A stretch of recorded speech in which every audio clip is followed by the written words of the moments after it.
Saudara yang diberkati di dalam nama Tuhan Yesus Kristus, bertemu lagi dengan saya, Pendeta Novel Saragi. Saat ini firman Tuhan yang mendapat kita di dalam ibadah rumah tangga ini tertulis dalam Bilangan pasal yang ke-14, dimulai dari ayat 17 sampai ayatnya yang ke-19. Namun sebaiknya kita bersatu di dalam doa. Bapa di dalam sorga, sungguh besar Engkau Tuhan, sungguh mulia Engkau di dalam kehidupan kami. Kami teramat percaya Engkau selalu ada, selalu setia. Bahkan ketika segala sesuatu yang kami rasakan tidak seperti apa yang kami inginkan. Satu kerinduan kami mau dengar-dengaran akan firman. Maka berfirmanlah Engkau Tuhan Yesus, sebab kami siap untuk menerimanya. Amin. Saudara yang dikasihi Tuhan Yesus Kristus, seperti yang saya ungkapkan tadi, bahwa firman Tuhan yang mendapat kita tertulis dalam Bilangan 14 ayatnya yang ke-17 sampai ayatnya yang ke-19. Sudah dibuka Alkitabnya? Bilangan perjanjian lama, bukan perjanjian baru ya. Ya, kita baca bersama-sama.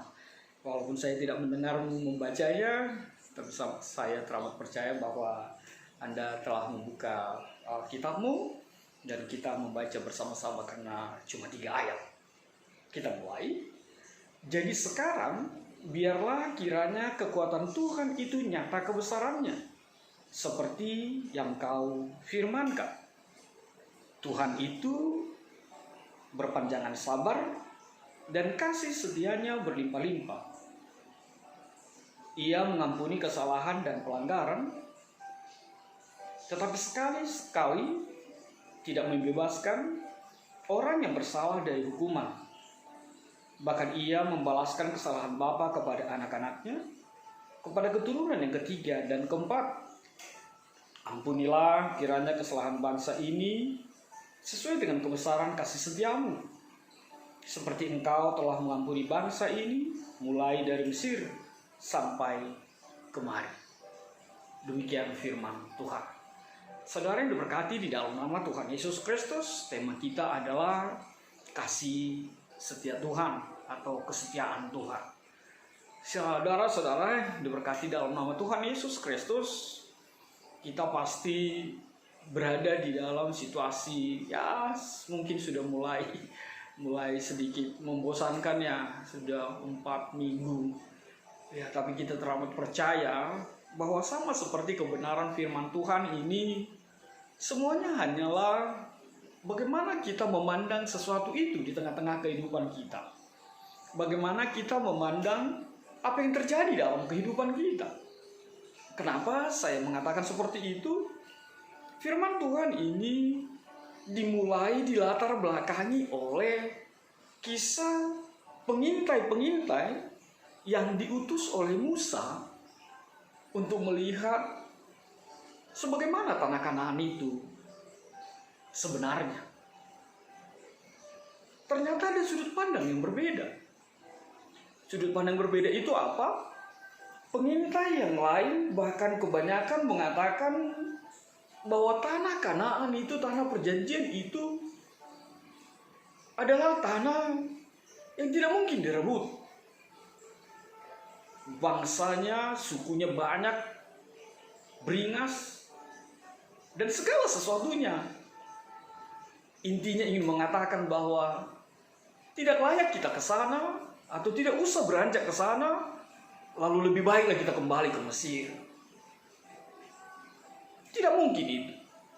Bahkan sampai memaki-maki Musa, bahkan sampai menyalahkan Musa, bahkan sampai mau mematikan Musa, membunuh Musa. Tapi ternyata ada sudut pandang yang berbeda. Kita lihat di dalam diri Joshua dan Kaleb. Joshua dan Kaleb di dalam ayat ke-6 justru berkata berbeda. Tetapi Yosua bin Nun dan Kaleb bin Yefune, yang termasuk orang-orang yang telah mengintai negeri itu, mengoyakkan pakaiannya dan berkata kepada segenap umat Israel, negeri yang kami lalui untuk diintai itu adalah luar biasa baiknya. Sekali lagi, luar biasa baiknya. Artinya mereka mengingat bagaimana Tuhan menjanjikan bahwa tanah itu penuh susu dan madu, tanah yang subur dan luar biasa. Sekali lagi, itu adalah soal sudut pandang. Saudaraku ini berkati di dalam nama Tuhan Yesus, situasi kita juga saat ini adalah persoalan sudut pandang kita, mindset kita. Bagaimana kita melihat corona ini, pandemi COVID-19 ini dari sudut pandang kita. Mungkin kita berada di dalam keberadaan orang yang merasa bahwa kita akan patah, bahwa kita akan hancur, bahwa kita tidak mampu. Tapi sekali lagi, orang yang diberkati oleh Tuhan Yesus, sudut pandangnya akan mengatakan bahwa ketika COVID ini, ketika virus ini ada di tengah-tengah dunia ini, negeri ini juga menjadi kekuatan bagi kita, menjadi saluran berkat bagi kita untuk menunjukkan kasih kita kepada orang lain. Ini adalah kesempatan bagi kita untuk menyatakan pengharapan kita. Ini kesempatan bagi kita untuk berbagi kasih dengan sesama kita. Kemarin saya tahu ada satu keluarga justru mengajak anak-anaknya mengarahkan nyumbahni berbagi. Bani pasu-pasu na ibiri Tuhan bubani si dia. Mereka membeli sesuatu lalu mengajak anaknya berbagi di pinggir jalan sana untuk orang-orang yang membutuhkan. Dan banyak juga hal yang dilakukan oleh orang lain di tengah-tengah kehidupan kita. Lalu waktu dukun bahwa pandemi COVID-19 adalah justru kekuatan bagi kita untuk menyatakan kebesaran firman Tuhan. Kasih memang adum do halak lalap pitamanya lakun dasakan ahadun adum mai bayan sianuai ahadun adum mai bayan instansi apa yang sudah dilakukan institusi ini, apa yang gue disukun apa lang dong nengok jauh minamin karena itu kan. Tapi memang dia memilih dari sudut pandang itu, menyalahkan orang lain, menyalahkan institusi lain, dan menyalahkan dunia sekitarnya. Dia tidak pakai kesempatan ini batu dukun sonaha kolong di nebata terjadi hitungan-hitungan di kehidupan. Maka sudut pandang itu mau diajarkan bagi kita pada saat ini. Dan ketika orang muda juga mampu untuk melihat dari sudut pandang yang benar, dari mindset yang benar, dari cara memandang sesuatu dengan benar di dalam kasih Tuhan, orang muda lihat saja, bahkan banyak sekarang orang memakai kesempatan ini untuk jualan, untuk memproduksi sesuatu yang menghasilkan. Sebab kita selalu berada di dalam istilah itu, stay at home. Lalu apa yang bisa kita kerjakan dari rumah yang menghasilkan? Pakailah kesempatan itu, hadirkanlah sudut pandang itu. Lalu saudaraku ini berkati dalam nama Tuhan Yesus Kristus. Hal yang kedua yang mau dinyatakan di dalam kebenaran firman Tuhan ini adalah ada sebuah dialog antara Musa sebagai pemimpin dengan Allah yang luar biasa. Dialog itu begitu luar biasa kita temui di dalam seorang pemimpin yang bernama Musa. Dia tidak mau rakyatnya lama rosuia bangsa ni ai maseda atau ihancurkan Tuhan nebatan. Sebab Tuhan sudah makatahon bani ayat 10 sada ai. Tuhan berfirman kepada Musa, berapa lama lagi bangsa ini menista aku, dan berapa lama lagi mereka tidak mau percaya kepadaku, sekalipun sudah ada segala tanda mujizat yang kulakukan di tengah-tengah mereka.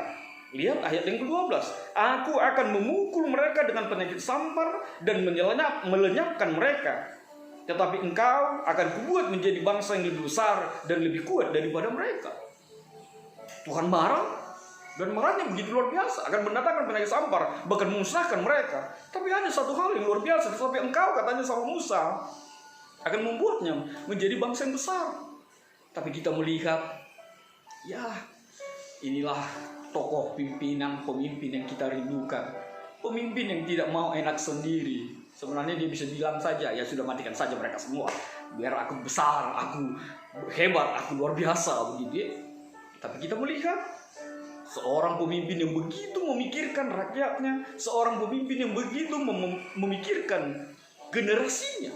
Dia tidak mau bangsa itu hancur lulu lantak. Dia tidak mau penyakit sabar itu hadir di tengah-tengah kehidupan bangsanya. Dia dialog dengan Tuhan. Dia memohon kepada Tuhan. Dia bertekuk. Tuhan, Allahku, aku tahu Engkau adalah Allah yang panjang sabar.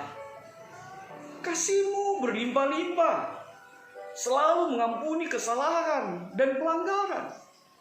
Mari kita melihat luar biasanya seorang pemimpin itu.